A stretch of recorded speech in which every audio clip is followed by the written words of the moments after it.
interesting to see something like one of the troll items, like the bow.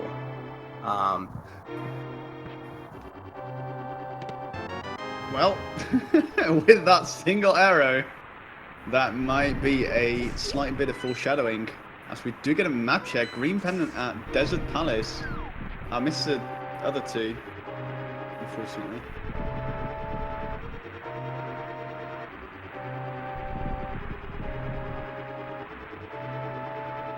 Oh, it does look like Hera and Eastern are both crystals as well. So that means that there are two pendants in the Dark World. As you do get up to the uncle item, Cane of Samaria. Or Samar, what? Berna? Oh my dear lord. Well, here we go.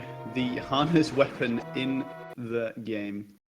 And the reason why that is, whenever you get a magical item, the game will give you a full magic bar. And you may think that's way more than you possibly need. But the Cane of Samaria, again, Cane of Burna, excuse me, takes a starting amount of magic to get it running. And then for every interval of time, it takes away another bit of magicka.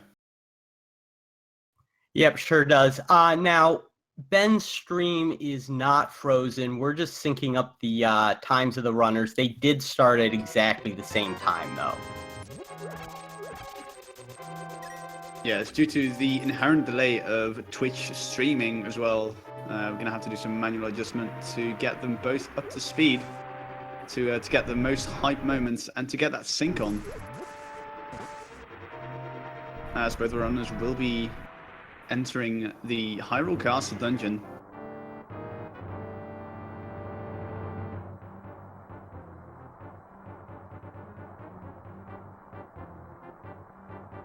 Looks like we are all synced up, and as expected, their escapes are pretty much exactly step for step.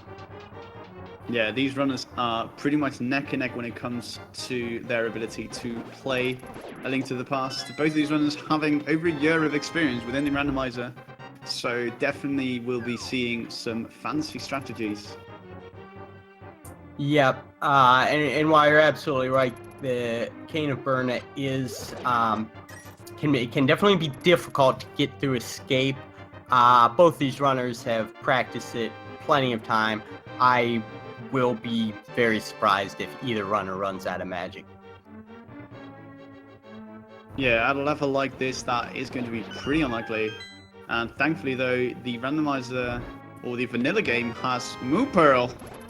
Well, no, that's not Moon Pearl there. Vanilla game has the blue boomerang there, but that's a huge item to find early. Oh, and I guess I shouldn't have spoken because Dustsen, he does not, I'm pretty sure he does not have enough magic to activate the cane the one more time that he's going to need to kill the rat in the sewer. However, I do imagine he knows where those magic pots are, and he really only needs to pick up one. Yes, there are, I believe, two small magic drops in the first room of the sewer escape sequence. So we'll be sure to see that in a short while. As both the runners do rescue Zelda, damsel in distress as usual. And no, pots are not randomized. That is a feature of the Randomizer, which also randomizes enemy positions.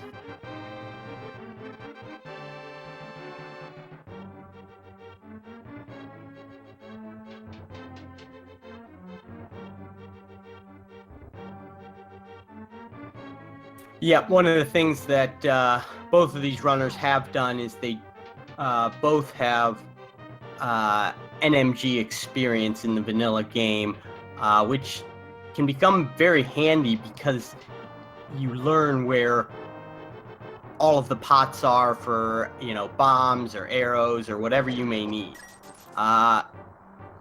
Both runners are searching for that bomb because they don't want to come back later, especially if something like gloves are in the back of escape. You know, if they need that to progress, they may end up having to come back the long way.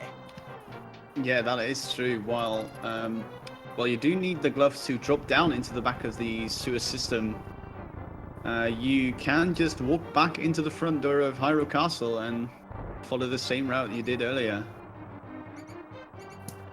Yep. Now Ben has a little more leeway to maybe activate his cane to take out these 5 rats that are going to be a couple screens from now, and we'll see if he ends up doing that. Yeah, interestingly though, Dustin opting to skip the magic pots in the first room, unless I'm unfamiliar that there are more pots. Maybe he had not recognized where his magic bar was. Now there is there. Yep, he. Oh, there is found one. that one. I mean, this is why I'm casting and not playing. Those are the 2 that are in this area.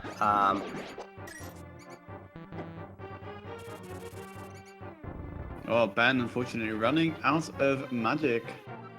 Did try to get that bomb drop, but unfortunately will have to come back later. Yep, I think that Dustin can. Yep, he can activate one more time for a bomb, and he does not get it either. So, really no harm, no foul for either runner. But they don't know that, so they're both feeling really bad about that. Yeah, and oh my god, that was sanctuary hard. Interesting. Is this even randomized? Anyway, Dustin now finishing up the escape sequence. Ben will be going up the quote-unquote standard meta route of the Lost Woods into Kakariko. Going to be checking out the tree pool. Gets knocked off by the bird though.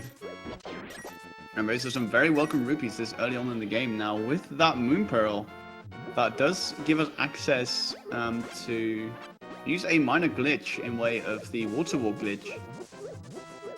Which uses another glitch, the fake flippers glitch, which, being a sequence break, Ben might be a little bit hesitant to use that.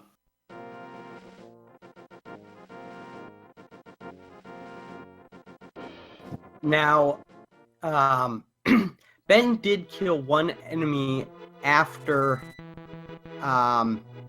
his first tree pull, so he may be setting up for one of the different tree pull prize packs. However, he did get hit right there, so I believe that he's in the same. If he pulls again, he'll be in the same prize pack. And there's our bombs.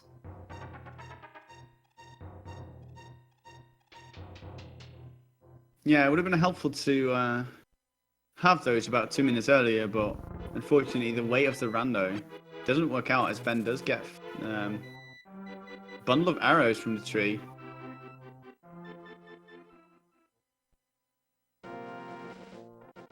And with that, Dustin will be picking up his bombs. Definitely very useful for the Kakariko sequence, as it does allow you to access the 3 locations blocked by a bombable wall.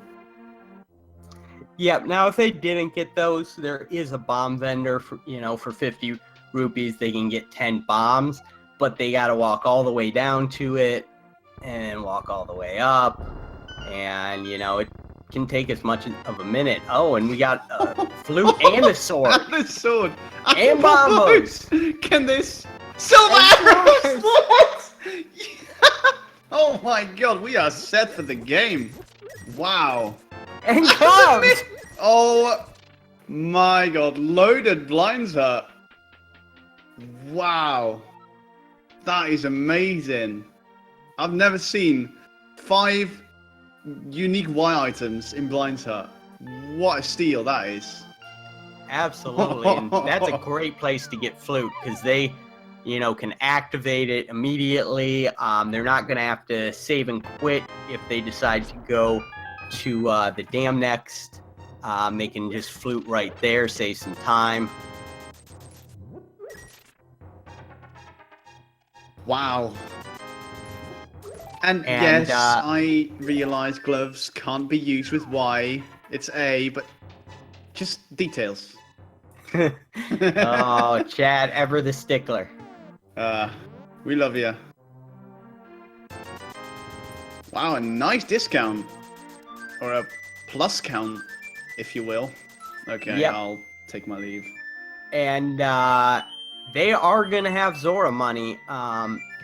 So if they decide to fake Flipper up to do Waterfall because they have the Moon Pearl and they can do so, they'll be able to see what's on the Zora ledge and get Zora, get that whole area knocked out at once. Yeah, that is true. That does make the fake Flipper minor glitch very likely. As both runners now in the chicken hut, almost synced up. We don't get a chicken clip, which can be sensible. You are able to soft lock the game with a chicken clip. So some runners will opt to just never do it in order to prevent the potential soft lock. Yeah, I actually think it's happened in a past tournament where a runner did that, and I believe that at the exact second the door opens, if you are picking up the chicken, you basically can't get your arms back down. Yeah, you get a... Oh, there was a rod there. I missed the color though. We'll have to catch on the restream, but... Meanwhile, race game being oddly vanilla. And it was the ice rod on the library. So... Uh-oh. Boots on pedestal, anyone? Oh. Hammer! Oh my goodness. Wow. Dark World access, 11 minutes in. What? This seat is open. Which, interestingly enough, in their first match, they had Dark World access at this point as well. Oh, really? That yes. Is so interesting. I wonder if we're gonna see like opposite choices of like where they go, like if their previous match is going to affect them in any way. Now I remember that they both went to Mini Moldorm, but Dust's stream was pretty laggy at the time. I know that he went into Dark World very shortly after that, and ended up getting the hook shot out of Hype Cave, whereas Ben took a lot of the Light World stuff. And oh my gosh! Stop! The Golden Glove already, and another 300, and Blue Mail. Well, I mean, talk about a jet seed. So this is either going to be like go mode at 30, or the bow's going to troll the heck out of them. I mean, at this point, obviously. Bow on pedestal. Which is still possible. We don't know the pennant layout from the Dark World yet, so... Although we are quite some time away from getting that intel, as Ben is doing the fake flippers. Going to go up to the Zora area, having those 500 plus rupees. In fact, being at almost triple that. We'll definitely have more than enough. Ouch. Unfortunately gets a refill of life, which does reset his state back to swimming. And finds another piece of heart. Wow. Yep, so, Ben opting to skip Ice Rod Cave. He may be saying to himself, well, I have the flute, and I know I'm going to need the boots, so maybe, you know, I come back there a little later. And just like last match, Dustin says, I'm going into the Dark World early. It worked out for me last time. Yeah, definitely might be feeling confident as Ben gets swindled from our favorite Zora. the king of all Zoras. Definitely not happy to see that, as Dustin does make his way into the Dark World. Hopefully we'll get a map check soon, so we can get them pedestal predictions. Although first we're gonna get a hype cave check. As Ben goes back into East. That's bothering him. Yep, I completely understand that. I bet it's bugging the heck out of him, and he just wants to get that out of his mind. Ooh, and we got a Master Sword in Hype Cave. And the flippers. The flippers. Oh my. Still haven't seen the Dark World map. Here it is. Oh, there we go. Special. Looks like we got pendant or crystals at Myron Tall Rock. I think I saw a pendant at Ice.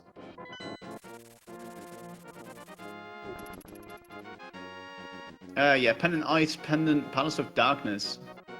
So with that, we do know our entire layouts for the Dark World, which sadly means that bow cannot be on the pedestal.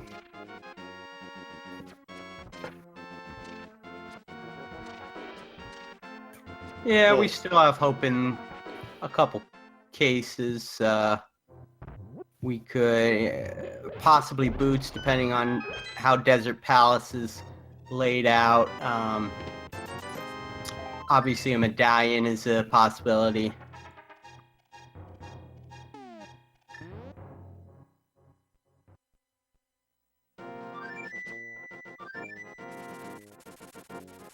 Yeah, this could go still in any direction, as Ben sees Quake on the desert ledge. Does opt to go straight into the Maya area. We might even be able to enter it, or to open it rather. Although we can't do much anything. Yeah, he wouldn't be able to get past the first room without hookshot or boots.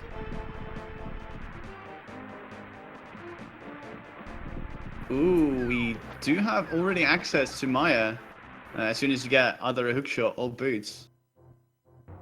Which obviously are going to be in here, because Maya shed all mirror. That's good. That gives them access to another item. Meanwhile, Dustsen is has picked up the frog, so looks like he'll probably be saving and quitting sometime soon to deliver that. Now, Ben did find the mirror, which is going to be a huge advantage when he goes and does the same routing that Dustsen does. And here's our fire source. Yeah. Wow. And what a place to find the lamp as well. And with that, Ben is not going to check Agina. Interesting. Oh, instead is going to go to desert. Definitely not a bad idea. If he does find out that this is boots locked, then he might not come back here ever. With Desert Palace being a pendant, of course.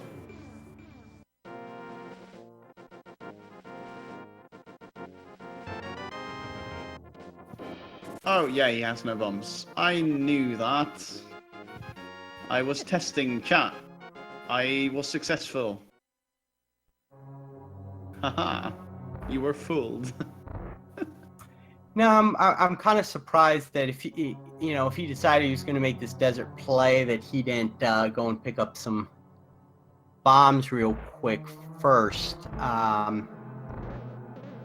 Because there's no pots in Desert Palace that have bombs under them.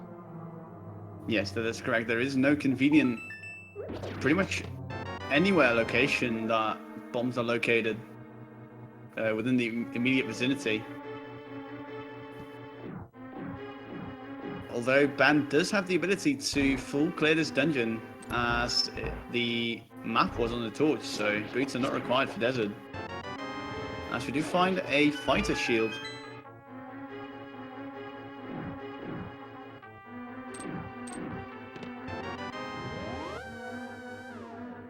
And even though the sick kid isn't feeling too well, he does give up a little bit of life for that bottle. Then again, it was a red potion. Wasn't it a beetle? I think you're right. I think that Ben picked up a red potion for his bottle. Wait, did he? They have two different bottles, I believe. Oh, as such. No, Ben has the beetle. My apologies. Again, the reason why I'm casting and not running. Oh, Bando, virtual high five. Is going to stock up on some bombs.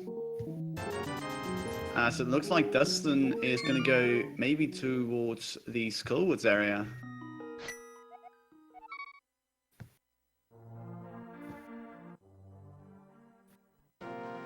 Yep. Yeah. I think he thought about going to Thieves Town first for a second, but he could have just gone south for that because he does have the Titan mitts. Would have been a little faster.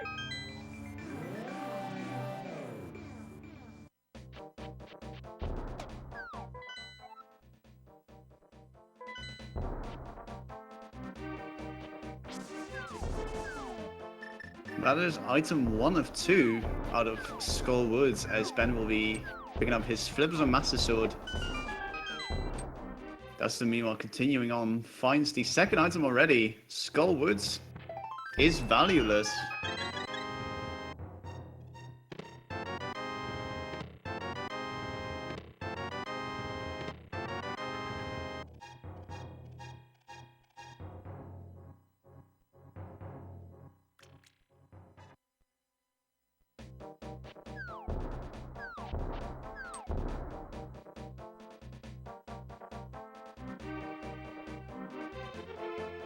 Yep, I expect to see Thieves Town pretty soon here from Dustin.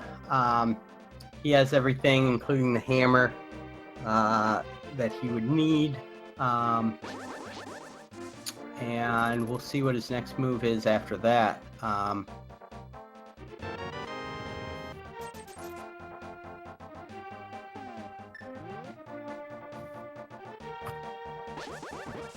Yeah, definitely an appealing idea for Ben may be Death Mountain as well, because he does have the hammer and the mirror. Oh yeah, that is true. And with that flute, as well as the glove and lantern, it is completely within logic. Yep, both of those combinations bring it into logic. Yeah, although with the runners of this skill level, dark rooms are going to be no trouble at all. And to elaborate on that, dark rooms is a term used for every room within this game that is dark. If you do not have the lamp, you will not get a light cone. Hence why we call them dark rooms. And even though you can't see yourself, you can still very much move around. So if you just memorize the room, then you'll have no trouble getting through.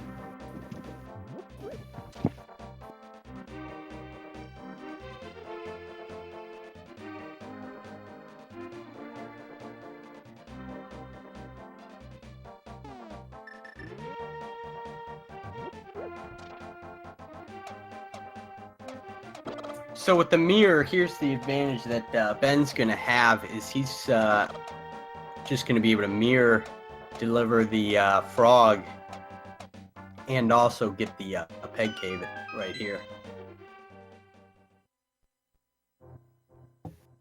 Yeah, unfortunately no boots, so we will not get an item dash, unfortunately.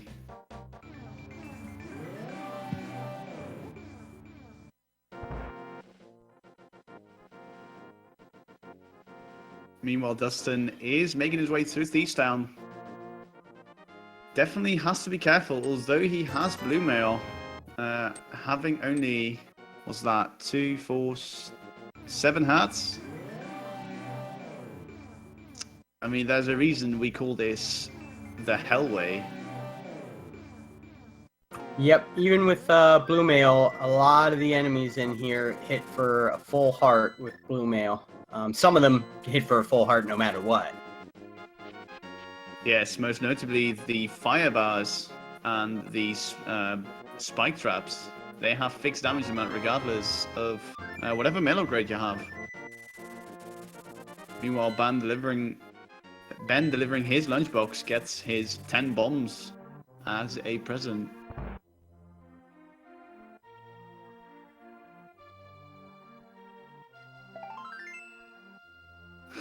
Tempered in the attic. Wow, that is an amazing find. That does speed up the game quite significantly. Most importantly, within the Ganon fight, which is going to take quite some time for our runs to get to, but ironically enough, it's not going to matter to the boss of this dungeon. Yep, 9 hits no matter what.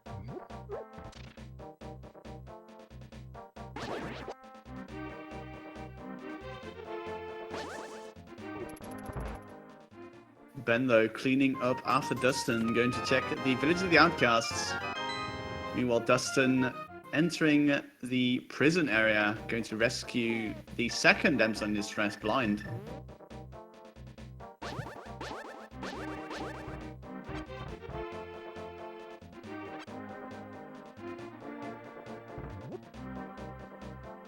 Yep, Ben opting not to do the Skullwoods check.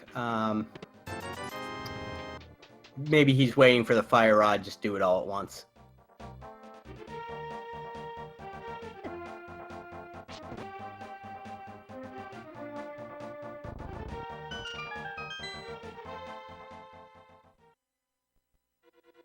Ooh, only the compass in the big chest. So with that, Dustin is heading onto the boss fight, just as Ben is entering.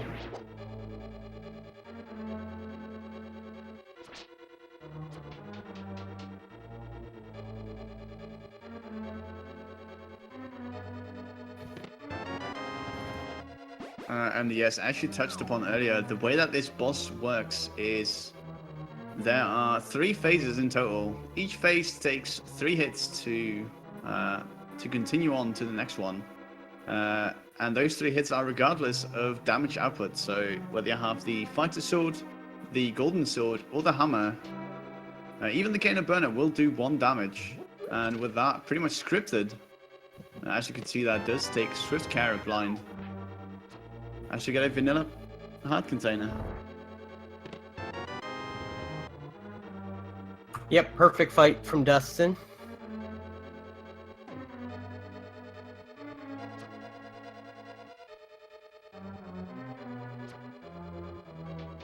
And yeah, a disclaimer to everyone, being under heavy objects can be quite depressing.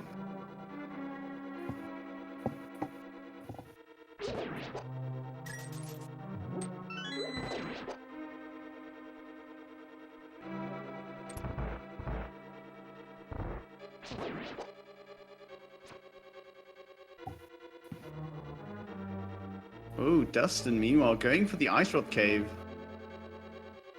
Definitely wants to get this location out of the way sooner rather than later. Yeah, this is a Sphere 1 location, meaning that you do not need any progression items whatsoever to access it. So it does have a high probability of a progression item, and he gets the cape. So time will tell if that is a progression item or not.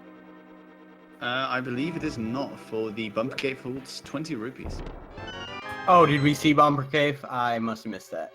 Yes, on Dustin's way out of Skullwoods due to missing the fire rod.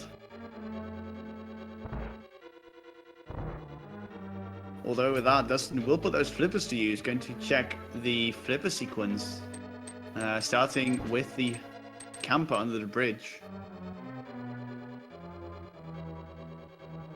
Yep, which is something we have not previously seen.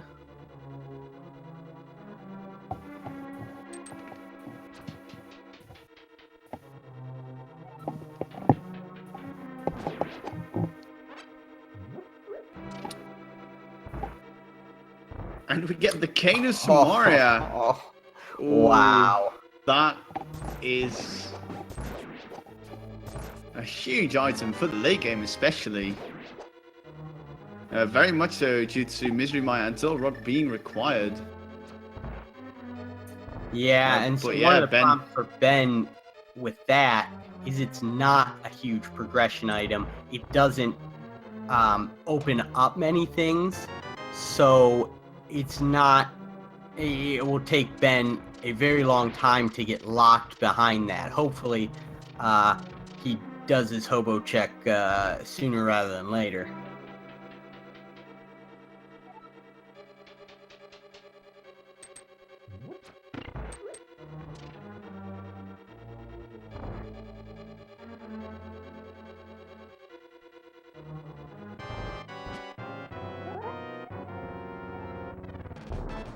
Ben, meanwhile, into his blind fight.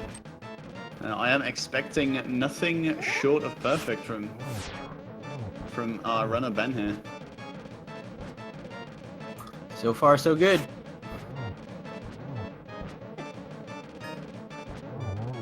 Oof, does get hit, but does manage to finish it out in the end. Beautiful fight as well, gets his hand container for his troubles, as dustsen is going to get a life lesson from King Zora.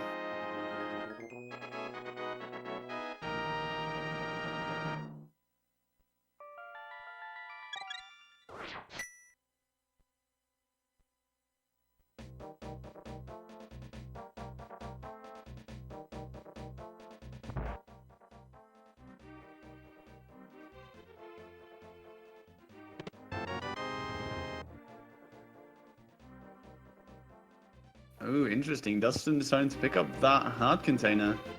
Definitely not a bad choice. Bringing her up to 10, I believe that is. That is definitely a very nice buffer to have, especially when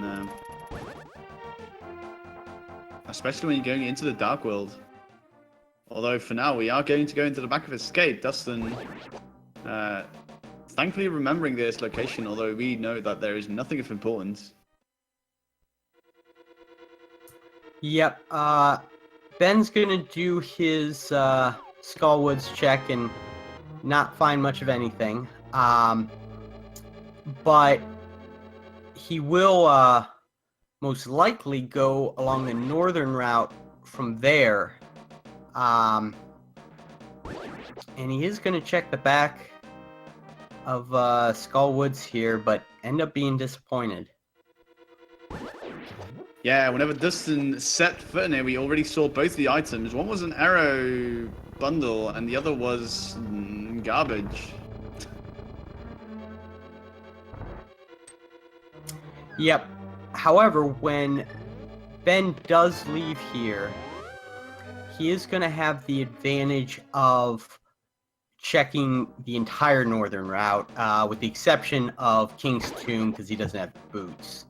But he'll get to do a couple of those really out of the way locations, including Graveyard Ledge and Catfish. Yeah, that is true. That mirror does open up some locations. Meanwhile, Dustsen checking out Sahasrala's hut, gets his beat up. And we'll be moving on to check out some of the items in Eastern. Definitely not a bad idea. Another Sphere 1 location. You pretty much need bugger all to get into this place, so very much possible that there is something of progression.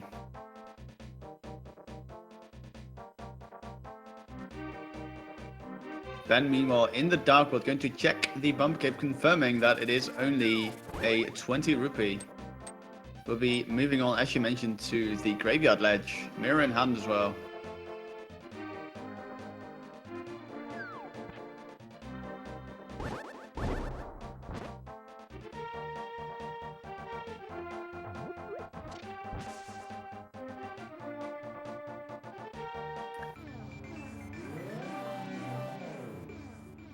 Oh, as we do find the best boomerang in the game, the Bloomerang. In the first chest in Eastern.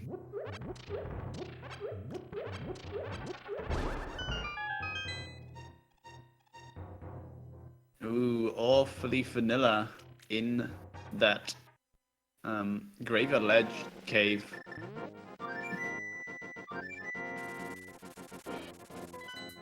And he's not going to do catfish, okay. There's a lot of items up on Death Mountain that he can access, so I don't blame him at all. Yeah, going by item density, Death Mountain has way more items than just catfish. So definitely, statistically, the better choice, but we'll just have to wait and see if catfish does end up being our progression.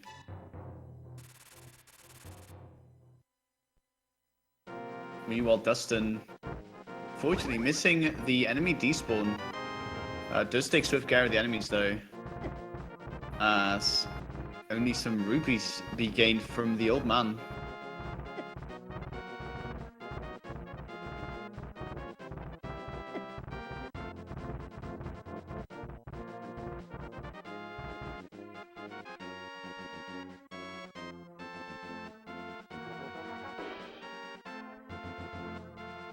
Now it'll be interesting to see if Dustin finds something behind this dark room, because he'll feel that it's a logic break.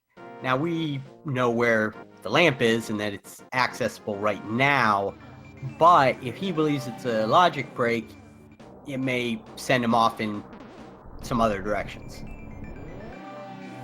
Yes, again, the same situation that Ben found himself in last game, where he was led astray by a sequence break. It'll just, we'll just have to wait and see what Dustin finds there, as Ben does enter the Tower of Hera.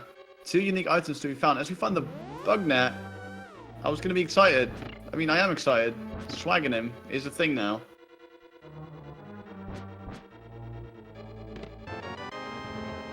Ooh, and thankfully we don't have to go to the basement yet. We haven't found either of the items in the Tower of Hera, so there is still lots of possibilities for Ben to find something bigger.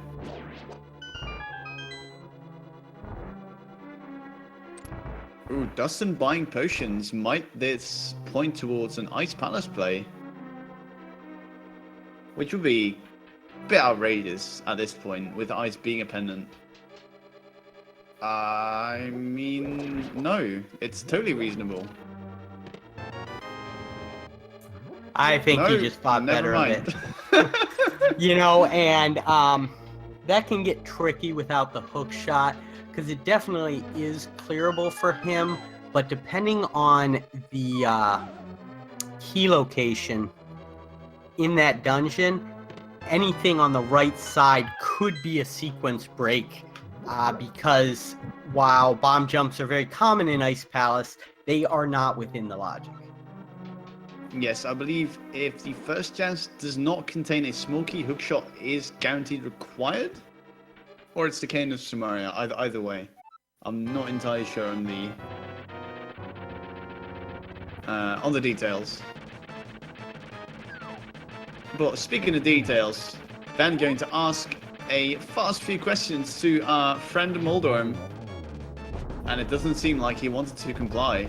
Goes down with 2 single hits, gets an empty bottle for his troubles. I guess he really had nothing to hide.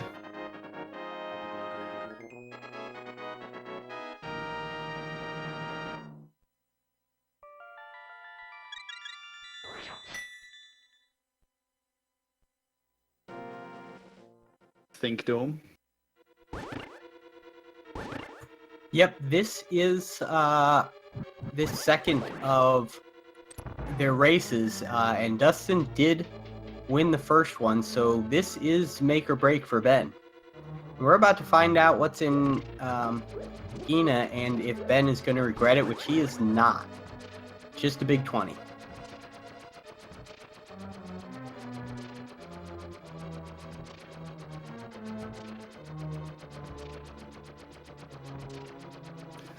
Ben taking his required coffee break, using a little quirk within the game. Whenever you are standing on top of raised pegs, The game will give you invincibility frames, which is marginally better than just straight out killing you for being in an invalid position. Who, unfortunately though, gets clipped through the block, has to hit the switch again. But that does allow you to just put on a controller, grab yourself a cup of tea, make yourself a snack.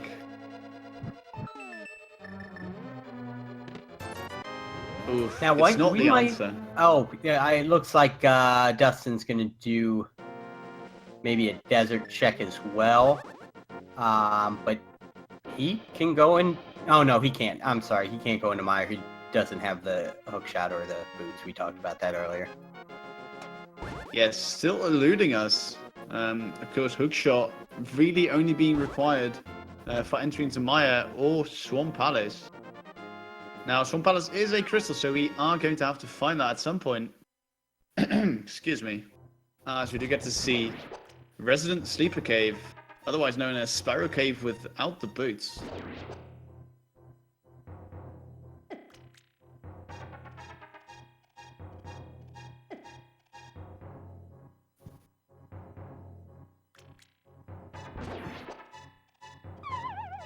Dustin, though, meanwhile, in Desert Palace, does not need the boots to complete it, so we'll be able to get the big key from the right side. It would be interesting to see if Dustin decides to go ahead and kill Landmola. I mean, considering he has the Tempered Sword, we'd be very surprised if he doesn't. Well, it is a pendant dungeon, but it is the green pendant, so who knows?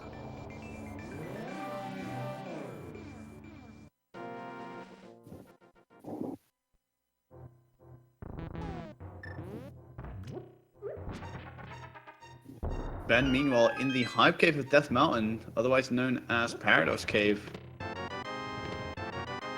Ooh, finds a fetch quest.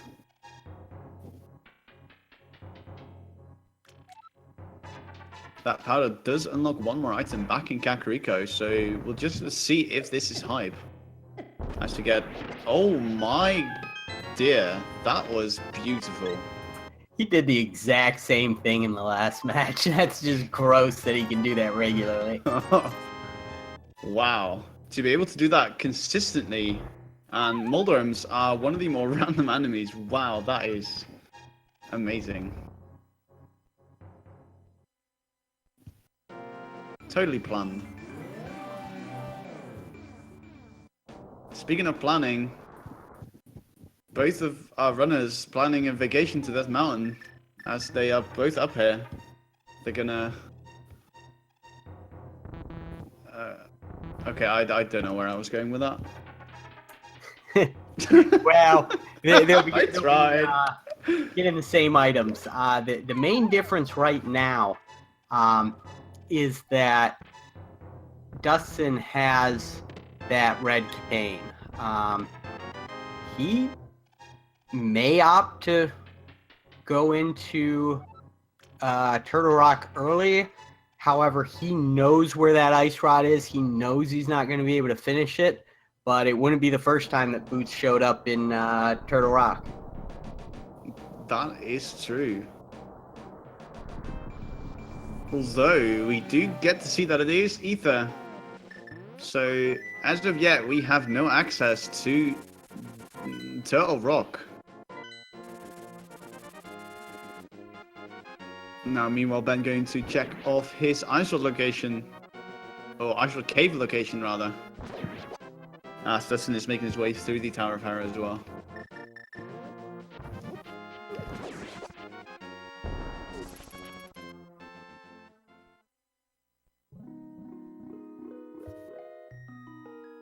Now, I would not be surprised if we saw some pretty good divergence here, because there is not, in my opinion, a really clear next step for these runners. They can do part of Pod, they can do part of Swamp Palace. Oh, and Ben might be making his hobo check now. I think yep, that's where he's going. So, in terms of items, we're going to be pretty tied up here.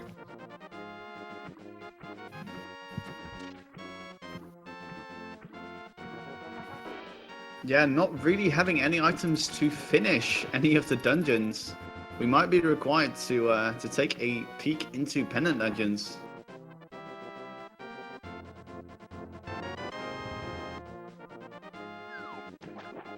And wow, as Dustin makes quick work of Moldorm, we'll be receiving his bottle. But more importantly, that crystal.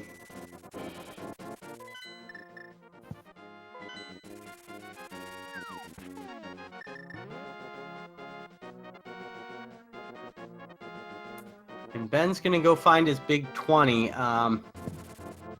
Probably wishing he had bombs the last time he came here.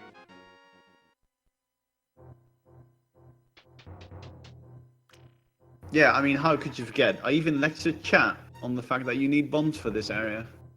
Right, chat? To be fair, he realized it a lot sooner than I have in the past. I have gotten all the way there and tried to pull out my bombs and realized my mistake. Ouch. Yeah, a lot of things to keep track of in this game. Oh dear, excuse me.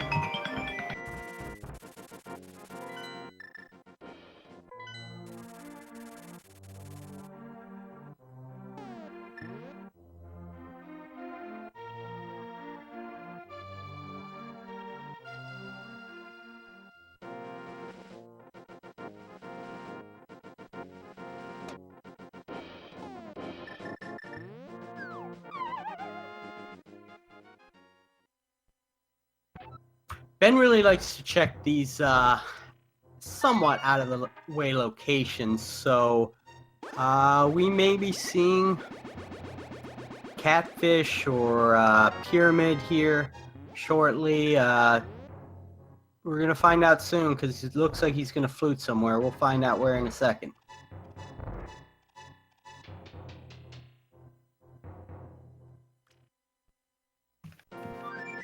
Apologies.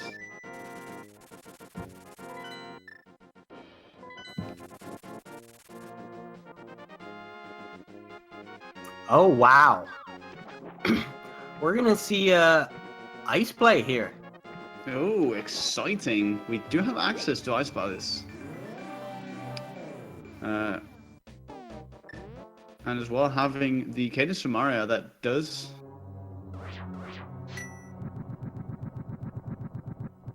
make it fully completable. Regardless of keys, I believe, because I assume Ben is very familiar with the bomb jump, which would with bomb jumping in general, which would, I believe, mitigate any use of the hook shot? Well, in terms of the logic, it depends on the key placement, because getting to the right side of Ice Palace, where you have a majority of the chests, never mind. Ben is taking the hook shot and leaving. Oh my god. Oh, you can't make this up. My dear. Ben taking the play into Swamp Palace. Oh, man. Well. Okay, now that I've lifted my jaw up off the floor, we can continue with this. Oh my. And continue we will. Ben going to tackle one of the biggest dungeons in the game. 6 unique items to be found in this dungeon alone. Barring the amount of... barring the amount of... what am I saying? What am I even trying to say? I'm so... You're still astounded that by hook that shot. ice That pack hook play. shot. I don't blame you. Oh, man. Wow. Commentator's blessing, I suppose.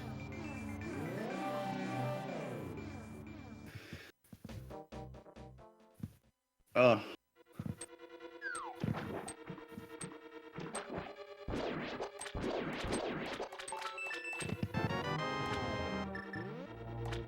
Dustin, meanwhile, clearing out his Death Mountain S-Ben is entering the front part of the Swarm Palace. One chest is going to be behind this wall.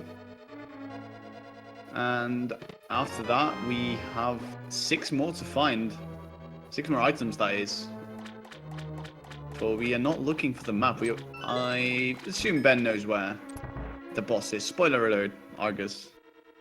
With like 20 Rs, because why not?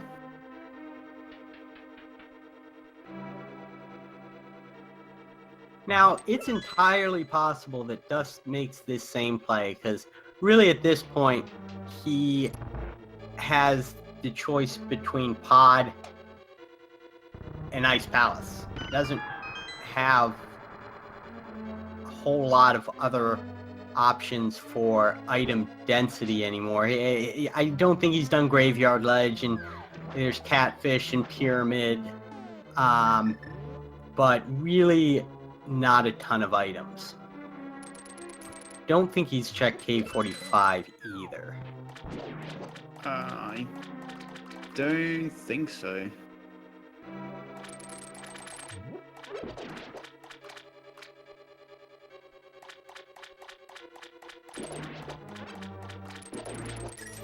Oh, Swarm Palace without the boots is so slow.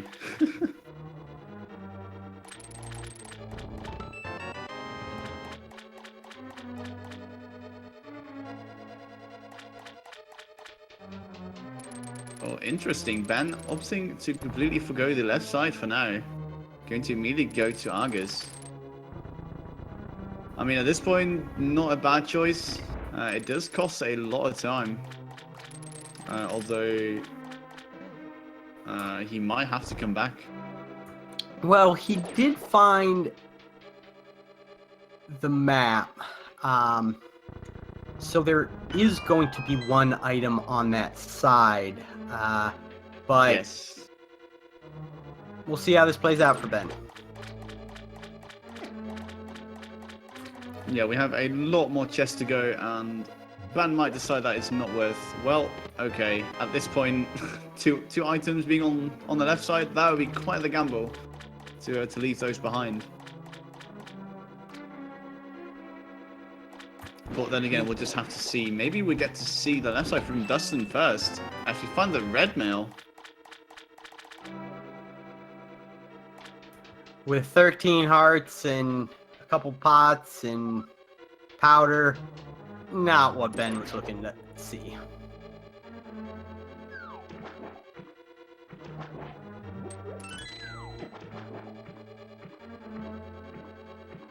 Yeah, while it is nice, it doesn't really help the runners, at least of this skill level.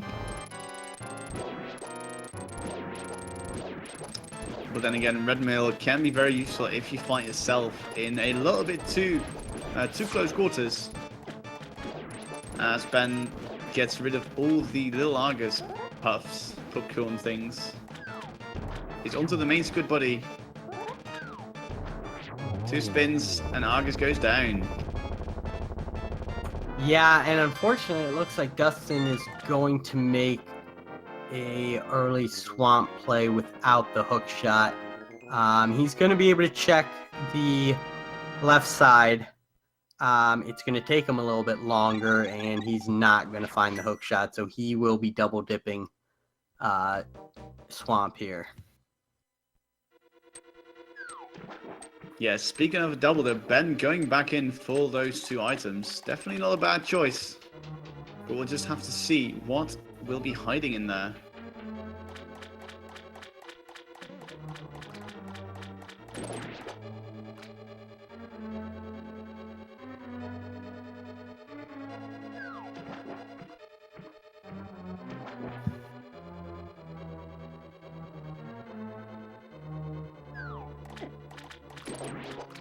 And yeah, with that, almost an hour into the seed. Let's start and take inventory on what is still left for Pedestal. We know it can't be both due to Palace of Darkness being a pendant. It could be Ether, which we do need for Turtle Rock. Oh, that would be exceptionally trolly. It also could be The Yeah, it could be Fire Rod. Yeah, that is possible. Other than that, we pretty much... it might be the book if we have the Fire Rod on one of the tablets. Yeah, it could be boots, or it could Boots be as well.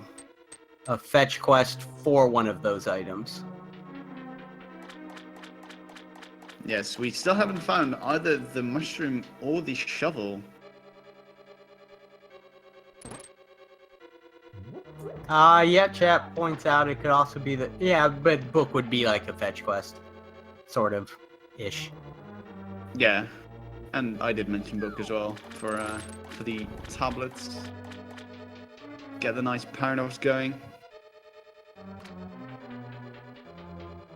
Of course, it is completely still within logic because you don't need the book to pull the pedestal.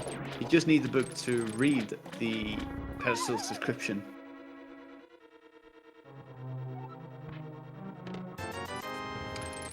Chest number 1 left side of rupees. Not what we're looking for. And there's the ether. Wow. Well, with that cane. Are we gonna get a pod play, or are we gonna get a turtle rock? Or or a Maya? Oh yeah, That's okay. yeah, we have access to Maya. Wow, we explicitly mentioned boots or hookshot required for Maya entry, and yet both of us forgot about Maya entry. That's why they're running. Yep. Oh yeah, having all 3 of the medallions does not matter which one is required. Then we'll be able to open it regardless, as dustsen possibly going to follow to Ice Palace.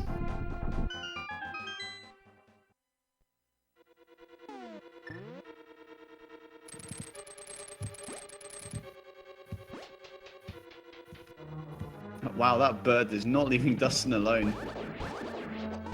But does manage to get through. And is indeed going to Ice Palace. We'll be happy to find his hookshot.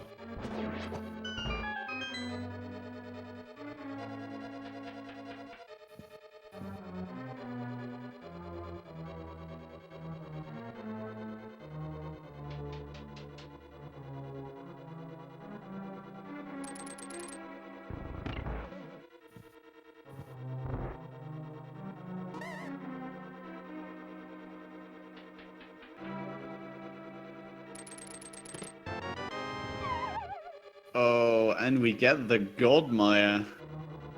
I mean, pretty much to be expected. If you're not in Go mode, it's God Maya. If you are in Go mode, it's in vanilla. Right? Every time.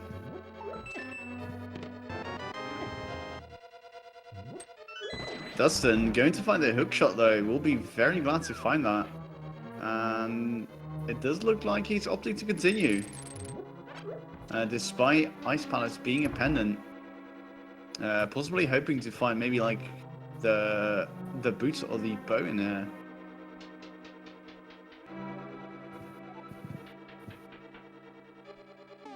Yep, there are 2 more items, and if there's another item in here that could be very bad news for Ben.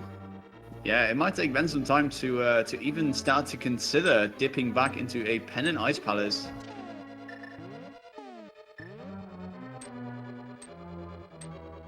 Although then again, weirder things have happened, so we'll just have to wait and see.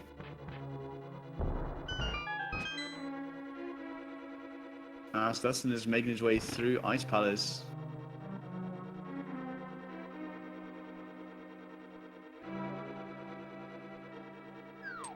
Is going to set up for the bomb jump. Arguably, he has it there.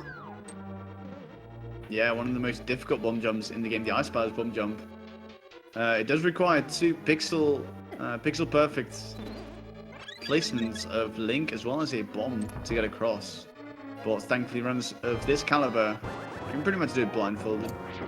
Well, there are 3 setups for that bomb jump, and some of them actually allow for 2 pixels on the y-axis. Oh, interesting. Oh wow, Ben, easy. Wow. Just destroyed for the fire on. Oh my yeah. goodness. Oh man, that is wow. I mean, good call there.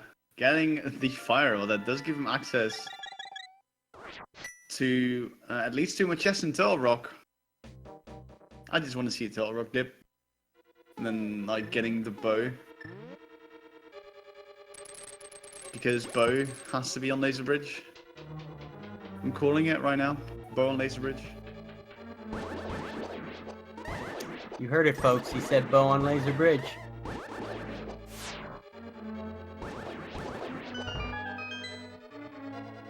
He was right about Kane and Burna.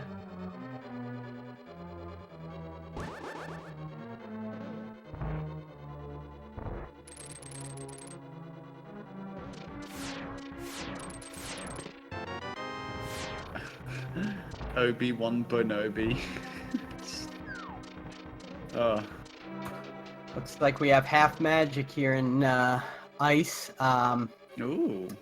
Very helpful. Helpful, but not what he needs to find. He really needs to find a required item, or he's going to be in a little bit of trouble.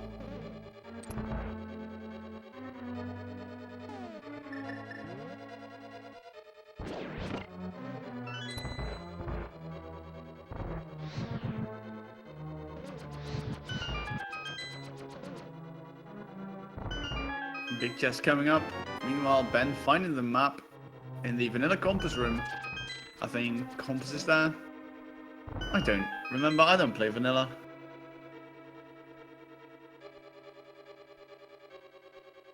Thankfully, though, both these players do play vanilla. They know exactly how to get through this dungeon. Ben making excellent work as Dustin is also making very quick headway through the dungeon.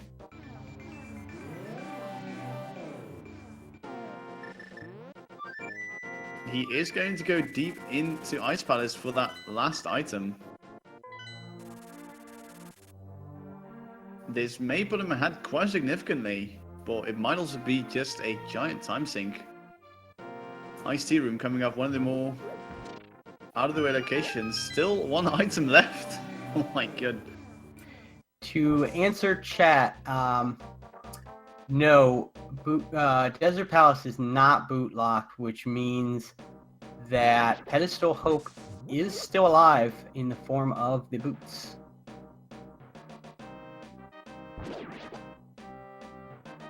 Of course, a vanilla boots is also still possible, with Desert being the green pendant.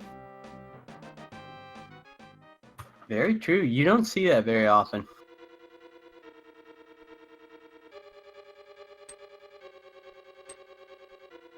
Guess not. Speaking about not seeing things very often, Fire Roddler's Cold Stare, definitely one of the more lesser occurring.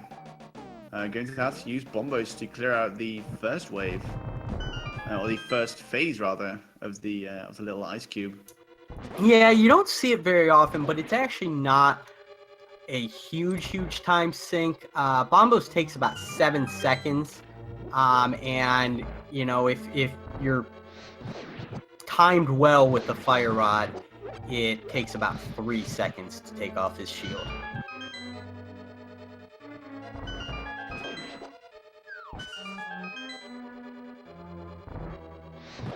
Ooh, just 50 rupees.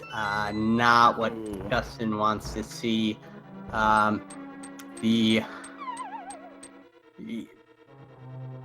Anything can happen in Randomizer. However, the best hope for him right now is that boots are on pedestal. Yeah, that is going to put him 1 full dungeon ahead. And at this point, I doubt that that Ben would even consider going into Ice Palace, as I mentioned. As Wow. I hope you didn't blink because that muscular is gone. Just deleted from this game pretty much. Very nice fight there from Ben on the muscular. Meanwhile, we do see Dustin go into Maya.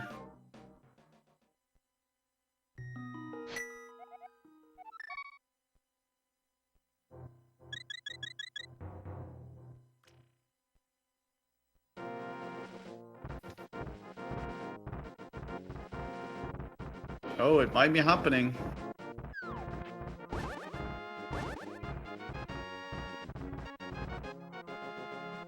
Yeah, you know, he's coming up here to first check Hookshot Cave, but with the amount of time it takes to get up here, I gotta imagine he's gonna go into Turtle Rock right after that if he doesn't find the boots.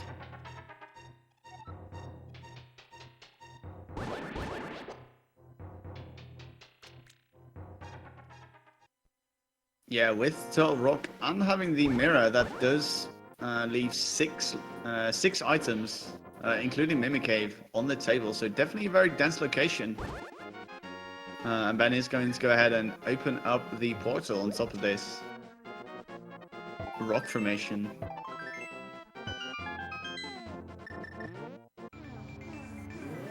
Oh, it looks like he's going to opt for Turtle Rock first. Or he's just going to open it and walk away. Who knows? Tune in next time. Just kidding.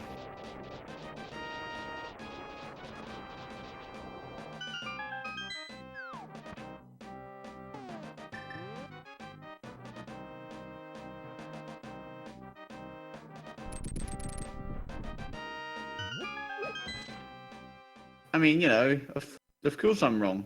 It's the reason I'm casting and not running. Oh, full heart container. Definitely a nice item to find, but not for our runners at the moment. That's unfortunate. Hookshot Cave coming. Oh. Well. I take that back. This is Hookshot Cave still very much alive. Finding the shovel.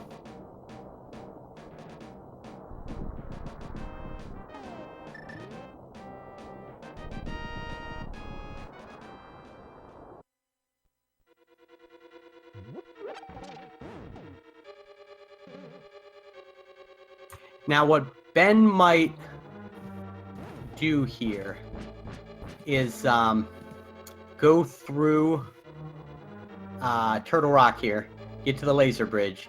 If he doesn't find the boots, which he just found the butter sword, not that the runners needed any more ammunition for Ganon.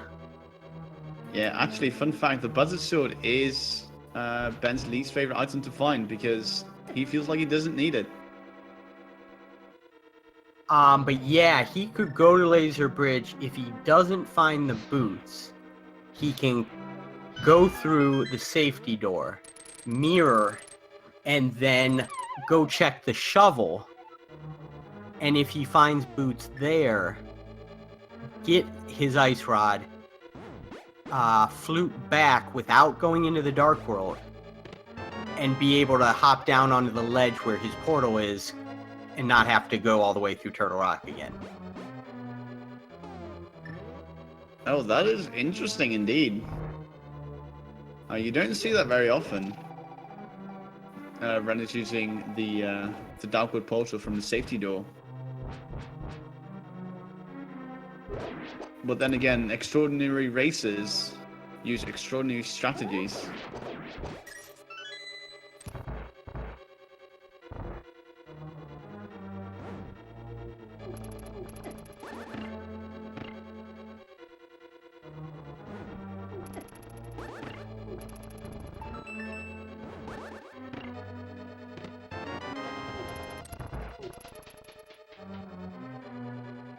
Ben getting trolled a little bit by the chomps, but gets through. No problem.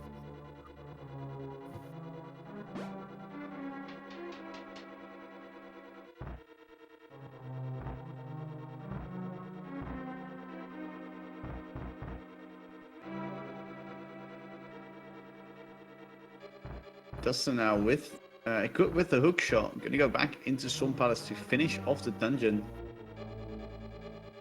Definitely not a bad idea. We'll be receiving his red mail, I believe we found in there.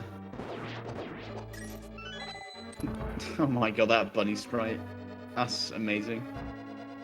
Shoutouts to all of these sprite developers making amazing sprite work for this game, as we do see on the right side of your screen Ben using the Nature Link sprite.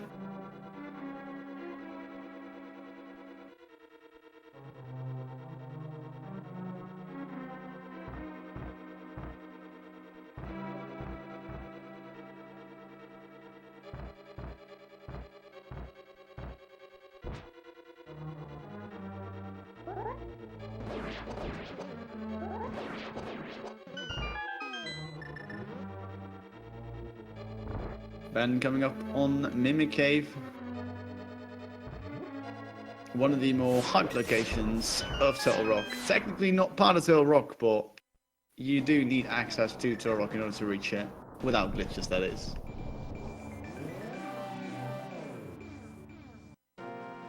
Fun fact is also the only room in the game in the light world that has green Gorias. Whereas all the other ones appear in Dark World locations. Yeah, what's up with that? It's a ROM hack room. Because obviously vanilla is ROM hack. I mean, what? Sounds good to me. We'll keep it at that. Dustsen meanwhile draining the Swamp Palace even further. Ben onto his way to the second part of Turtle Rock. We'll be going, we'll be drawing closer to that famed laser bridge. We are still looking for some items.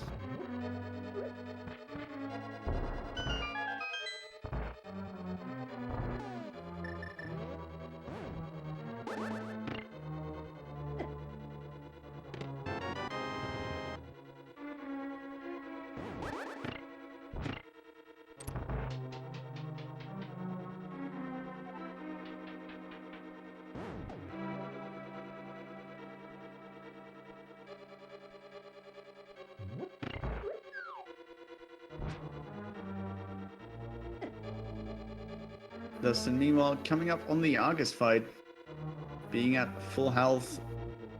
I doubt he will have any trouble getting rid of our favorite squid.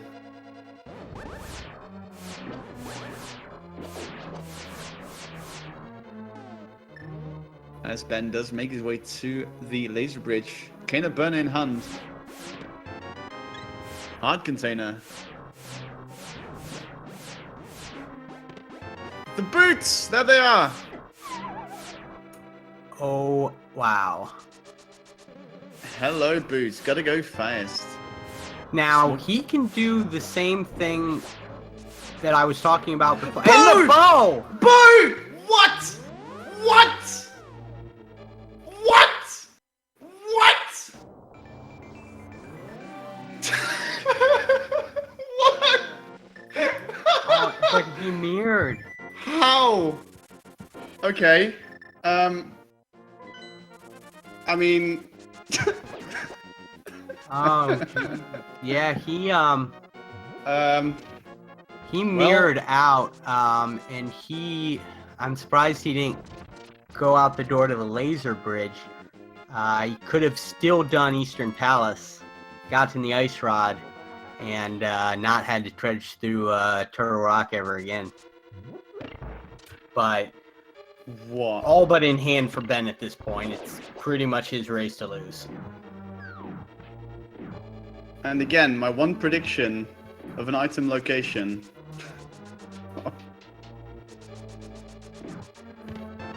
I think I've got to start playing this game.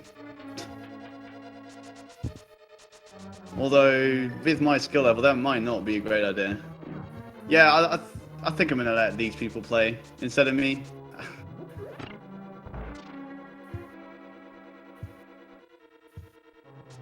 At the end of the day, it's all about fun, right? Oh yes, and fun this is indeed. Oh Dustsen having a little bit of fun with that mini Moldome.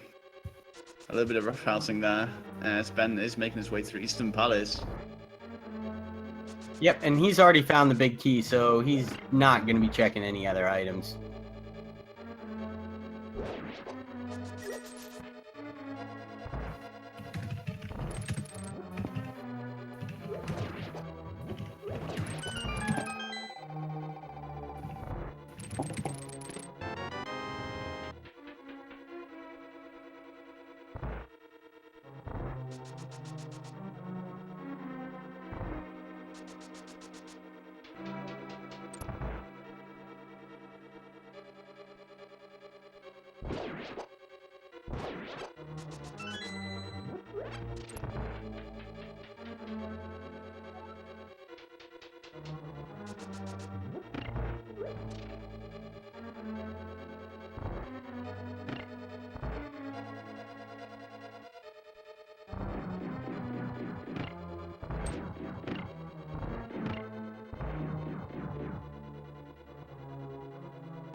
Okay, Ben into the Amos fights now. Ben is technically in go mode, for we do know the location of the last item. But until we do collect that ice rod, nothing is official yet. Although I would imagine Ben will be heading there as soon as he needs to. Which is going to be now, because he needs to. For Tel Rock. Yeah. Now, Dustsen, though. Sorry. I may be mistaken. I'm sure Chad will let me know if I am. I do think there is a path through Light World Death Mountain that will take Ben to where his portal is, but I'm not completely sure about that. I know there's a fairy cave right behind the door that his portal's at. I don't believe I you can take that back. drop That's down not where the into fairy. That's not where the fairy cave is. Well, looks like you sold it yourself.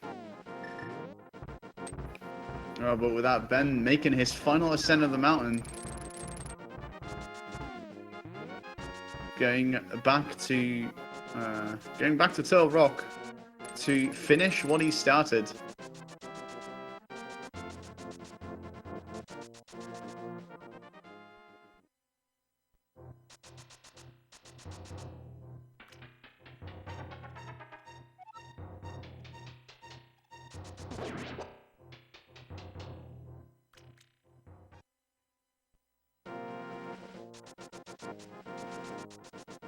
Dustsen, meanwhile, in the change jump room,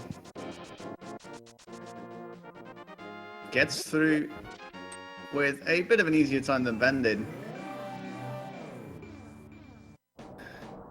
But yeah, that does mean that the game intended you to at least double dip Tel Rock.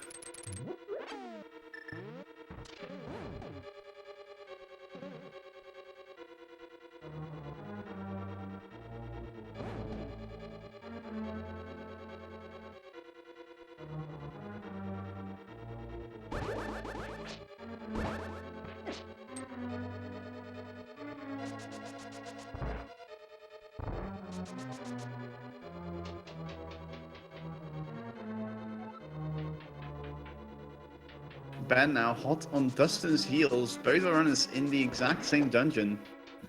The only difference being Ben rushing through to the end while Dustsen is still looking for both of the boots, as well as the bow on Laser Bridge.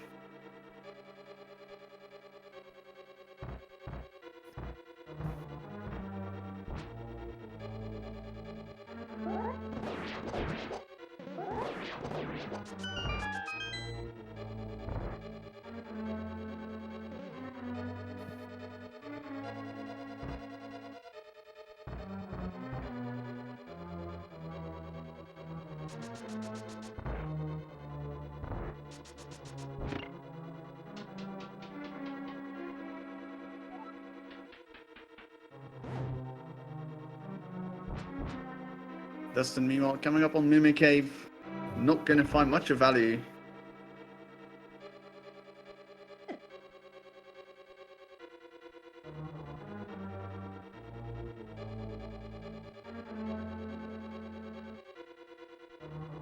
Is in fact going to check the Mimic Cave. Meanwhile, Ben into the final stretch of the dungeon. Gets a swag cane dash to please the fans. And with that, we'll be moving on to the Trinex fight. Yep, so after this Trinex fight, we're going to start a little game. Do you want to tell them about that game? Ooh, I would love to. Here in the speed gaming and ALTTP Randomizer community, we have an amazing zero cycle, by the way. Sorry, I just thought I'd throw that out. But we have a little mini game that we play where we guess where the big key is for Ganon's Tower. There are 22 locations where the big key can be, and only one of them holds it. And if you have donated 250 bits or subscribed to any of the speed gaming channels, you get a chance to be placed on the famed leaderboards. So get your guesses in once Ben catches that crystal. Oh, it looks like we're all getting some numbers in. So before we're into Ganon's Tower, Kublala, what is your guess for the big key location? I'm going to go with 8.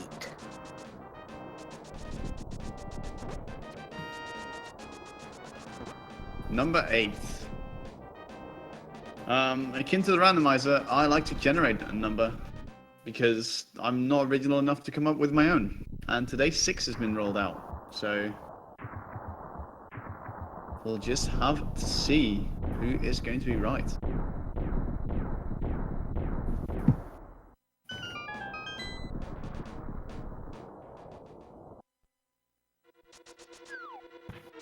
Mingli. Ben choosing to go right side first. Definitely not a bad choice. Dustin gets his bow for his troubles, as well as the boots now as the last item.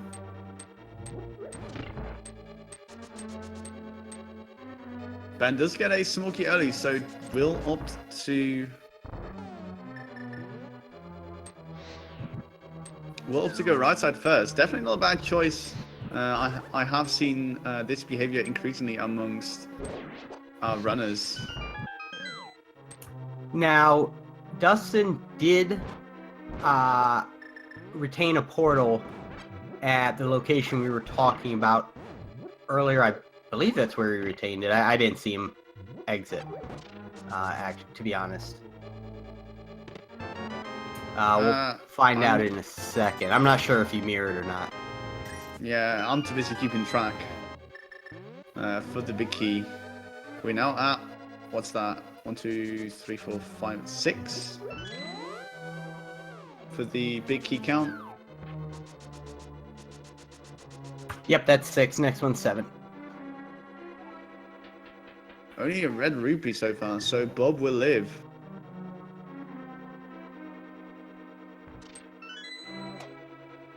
So Ben did opt to get the small key and leave, opting not to go full right to ice almost. Definitely an interesting choice. Of course, the item density is a lot higher on the left side. Number 8, small key. Bombs in number 9. 10, a heart refill, and another small key.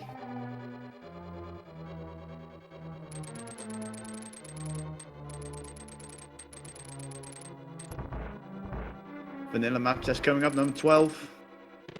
Big key, number 12 is the winner for our big key guessing game.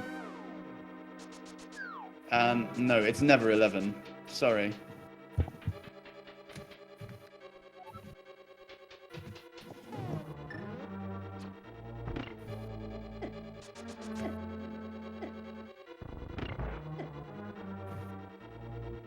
And it looks like Neophage was the first person to guess 12. Congrats and welcome to the leaderboard.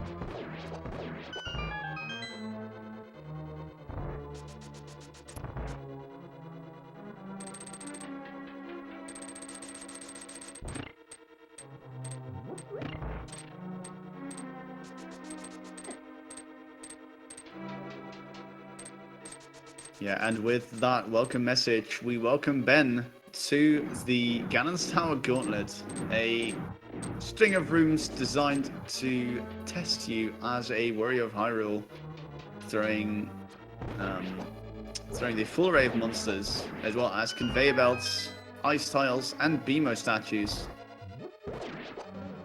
to test your wits with. Meanwhile, Dustin going to prove himself against the Almos Knights. Well, I mean, like a hot knife through butter, I suppose. Or an iron arrow, or silver arrow through an Almos Knight. Okay, that was horrible.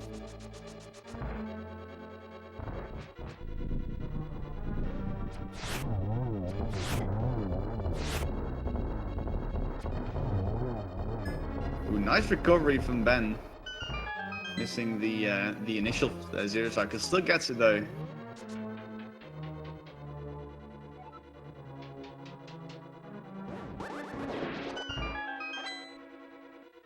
As meanwhile, Dustin going to finish off his Skull Woods.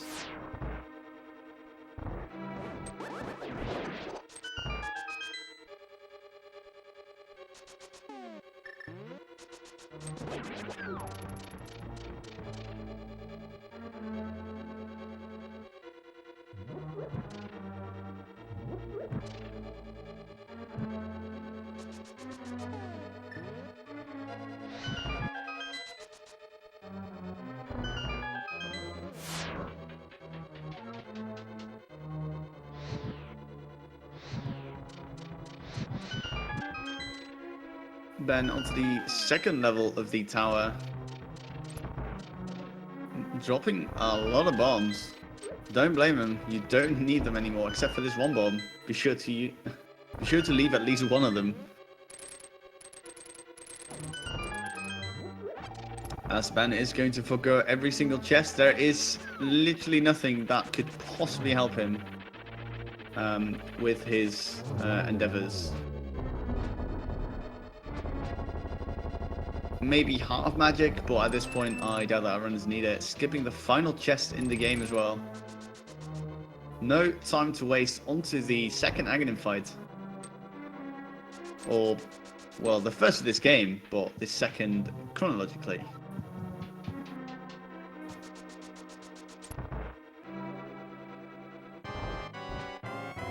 And as we speak, Dustin in the modular fight. As Ben gets a very nice double, Dustin dodging blade traps left and right.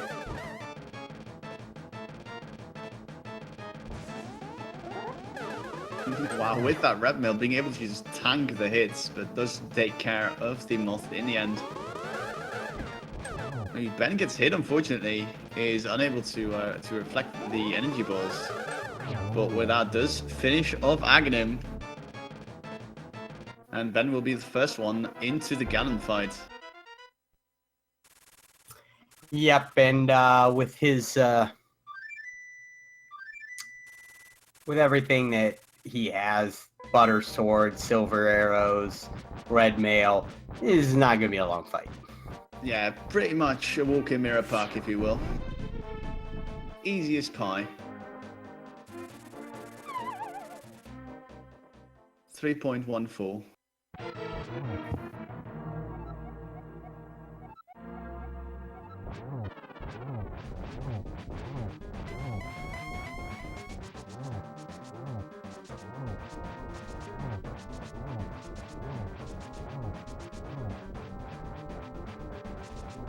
Regardless, using dash strats, even though he doesn't need them. Because it's only 6 hits per phase in phases 1 and 2. Yeah, Butter Sword is pretty broken in terms of damage output. But yeah, dashing into Ganon is the fastest way to attack down Ganon, and it is also pretty fun to do.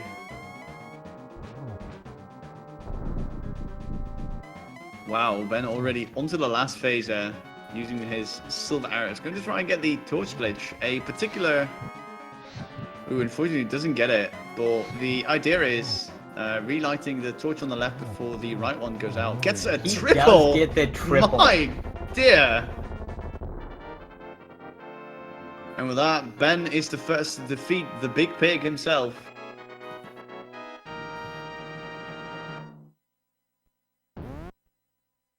And with that,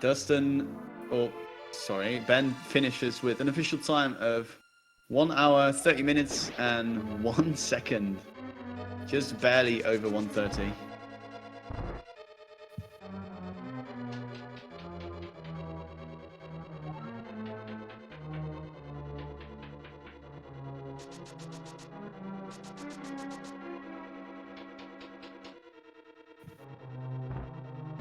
And I think we're about to be joined here by Ben for an interview while Dust finishes up. And there he Welcome, is, the man Ben. himself. Congrats. Hey, Congratulations. Thank So, you. how about that bow on Laser Bridge? That was pretty good. I was expecting the boost pretty badly. Not really the bow, but it was nice to see it also. It was very nice. How did you feel overall about your routing? I think it was pretty good. I did check a lot of other world, probably try to play a bit safe at some point. But yeah, I do think the core were kind of good. When I went into ice, got the shot left right away. I was kind of afraid of the back of ice, but I had so many stuff open with Swamp, Hookshot Cave, Maya. Yep, definitely a good choice. The remaining 2 items were half magic and $50. Okay. But yeah, you played phenomenally. Chat was very hyped with that ice play. Yeah, I was too. I was afraid for a long time. Like really, I was until getting those boots. I was like, it's in the bag of ice. I gotta go back. But it wasn't a play, so that was very good. So Yeah, you're- 2 races. TR was the play. Somehow. Yeah, your opponent actually went ahead and full cleared Ice Palace, hoping for the boots and boats to be in Ice Palace, but Yeah. didn't find anything. Now, you did sequence break the Zora in the beginning. Did you give any like hesitation to that thought with I believe a sequence break kind of led you astray in the first match, if I remember correctly. I don't think I got anything from my second break, did I? No, you did not. No, so I think it was fine. I was thinking it would have kind of done the same because we had so many rupees with the Moon Pearl, with the Flute to move very fast to get kind of everything around. So I was thinking it kind of did the same, to be honest. So I wasn't thinking I was behind because of that. In the first race, I thought it did way too much before going into Dark World. But yeah, it was fine, I think.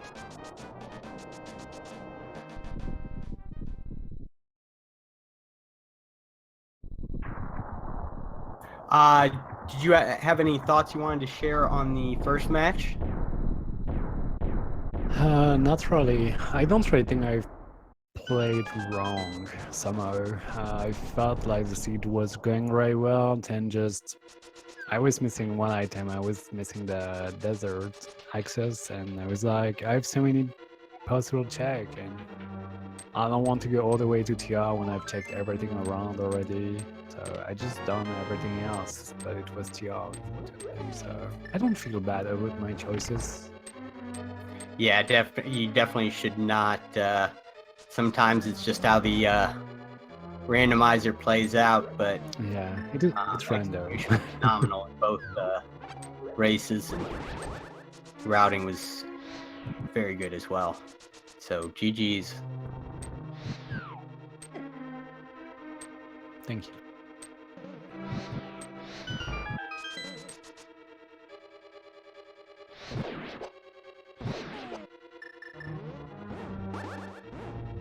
So have you guys scheduled a third match yet? Or I didn't see it on the schedule, but I might have missed it. No, we did not. We kind of scheduled those two races yesterday kind of fast, and we didn't really think yet about the last one. So we're gonna have to think about when to do that next week, because I cannot race tomorrow. Probably kind of early American time. Again.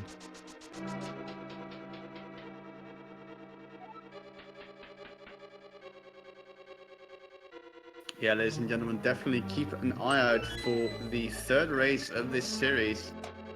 Dustsen versus Ben. The third race is going to be the race that is going to decide who will be the victor of this matchup. So definitely keep one eye open on that schedule.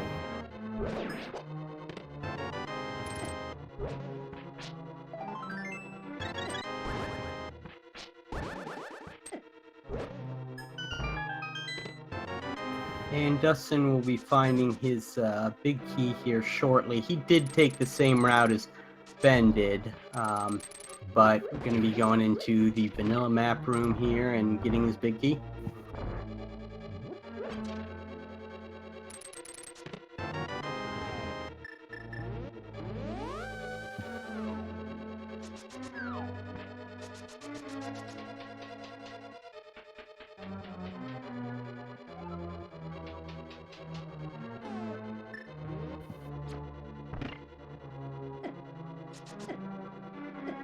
What time is it for you now? It's pretty late, huh? It's 11 p.m. So yeah, it is a little bit late, but it's, I guess, not too bad.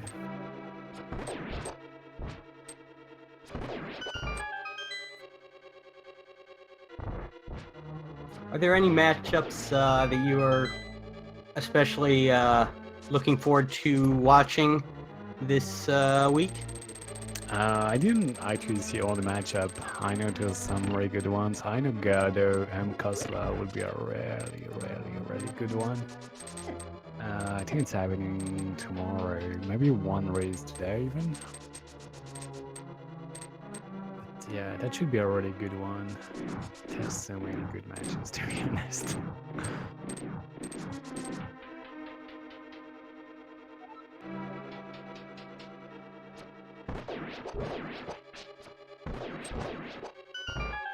There sure are, and we have a lot of racing throughout the week. Tons of matches. Later on today,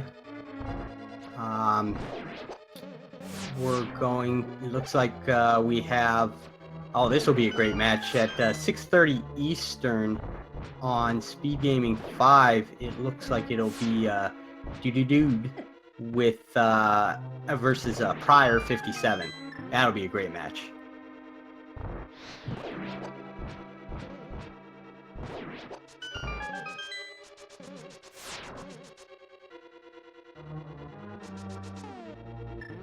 And then for you, and then at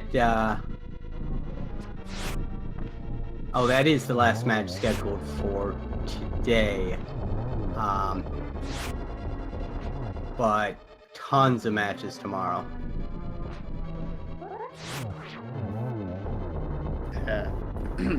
Wow, excuse me. Yeah, as I said, be sure to keep an eye out on the schedule. And on that note, do make sure to give all of the Randomizer channels a quick follow in the way of Speed Gaming 1 through 6, as well as the ALTTPR Randomizer channels 1 through 4, I believe. And while you're at it, you might as well subscribe on YouTube to /Speed Gaming channel for all your VODs of every single match played of A Link to the Past Randomizer.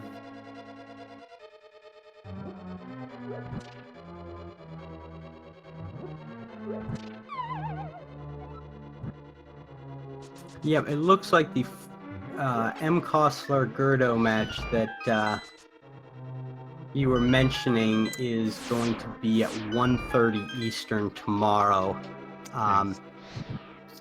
it has not been assigned to a channel yet, but keep an eye out there. There is a command for the schedule that you can keep an eye on, and that will be updated either later tonight or in the morning.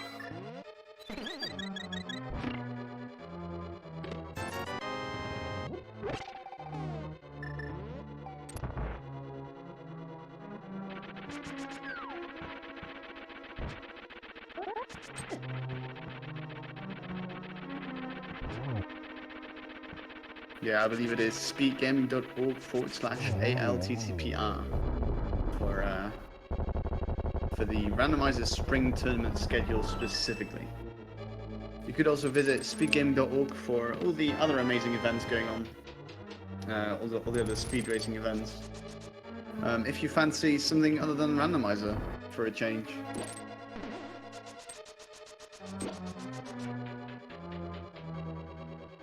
Definitely a lot of good content to be viewed on these wonderful channels.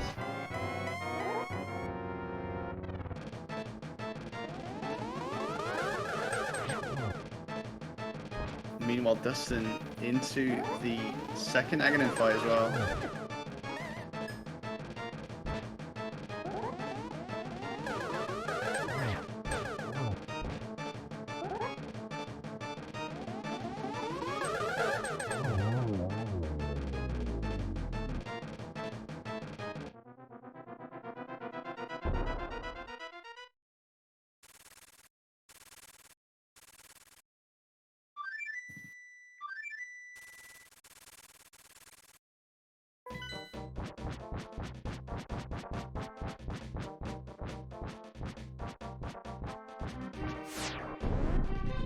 Yep, so dustsen about to start his Ganon fight, which again will not last very long.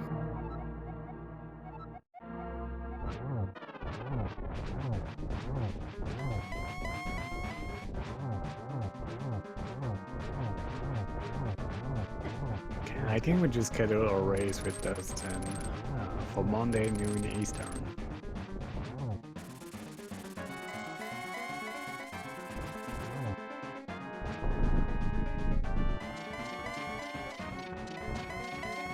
All right, you guys heard it. Very hype race. Set your schedules. Noon on Monday. Yeah, I'm Monday gonna go 12 with p.m. this, so thank you so much for commentaries. Thank you so much for the one in the last race, also in the first one. And yeah, thanks for the restream. Thank you so much. Absolutely. GG's to you. Well played. Thank you.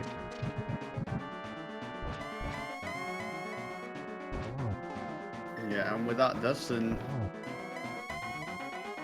almost done with his Ganon fight as well. Unfortunately, does not get the triple, but will get the final arrow momentarily. And there we go.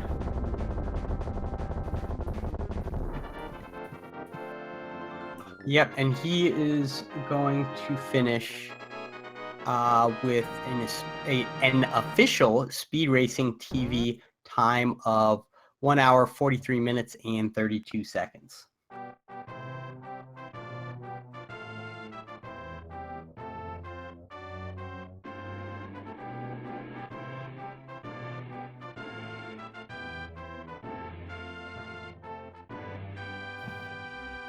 Yeah, and with that, it does look like dustsen is waiting in the channels. Joining us now. GG to you, sir.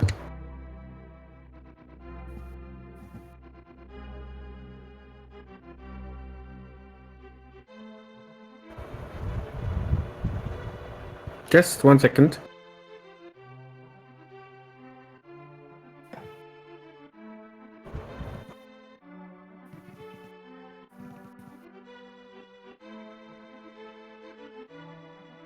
While dustsen is getting his mic situated, make sure to follow these runners. They have put on an excellent show for us today.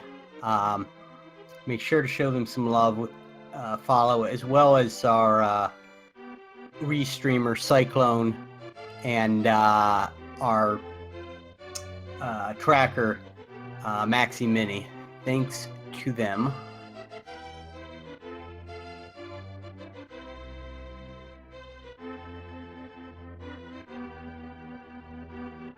Hello. Hello, yes. You are live. Congratulations on finishing the seed. So how did you feel about that one? Okay, I didn't understand you. Apologies. What did you think of the seed compared to your previous race?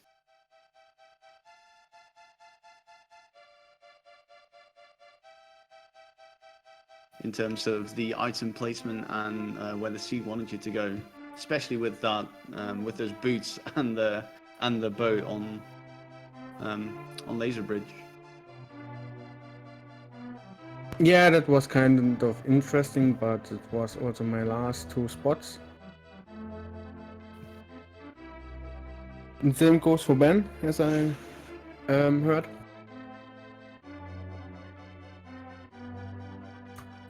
Yeah, the big difference was that Ben made an early Ice Palace gamble, found the hook shot, and immediately mirrored out of Ice Palace. So when he went to Swamp, he was able to full clear it immediately. He didn't have to double dip. I see. Yeah, we talked about it a little bit in the channel. So I had to double dip Swamp basically.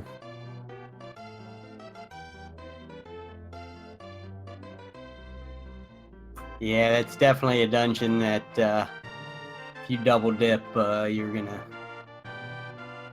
spend quite a bit of time because of that.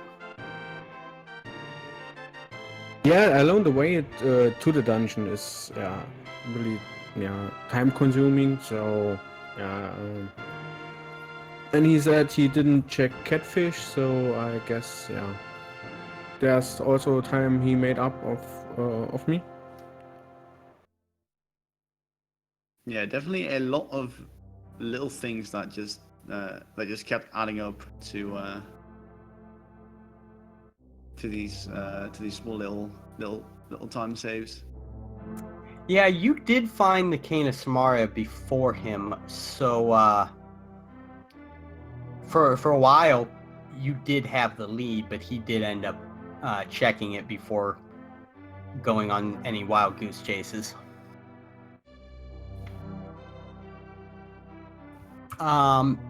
It does look like we have a Mario Odyssey race coming up in just a minute here.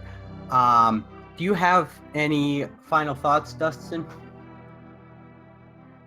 No, just GG to my opponent, and see you on Monday. All right, Yes, well, thank and you. With that,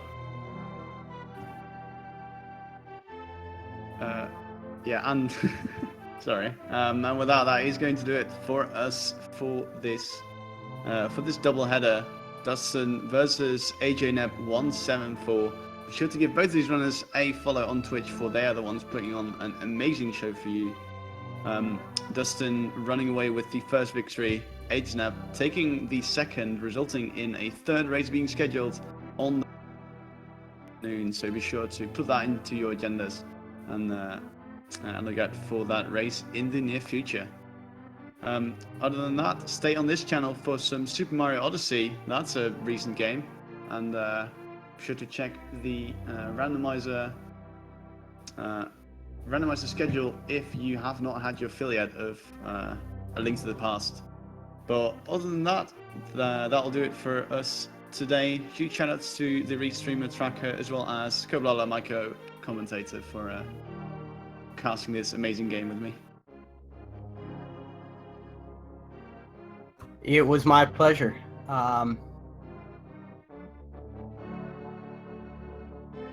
So, all you Mario fans, I think we're going to be joined here shortly by the commentators, and they'll be switching over. Thank you so much for joining us. Yeah, thanks so much for watching, and see you in the next seed.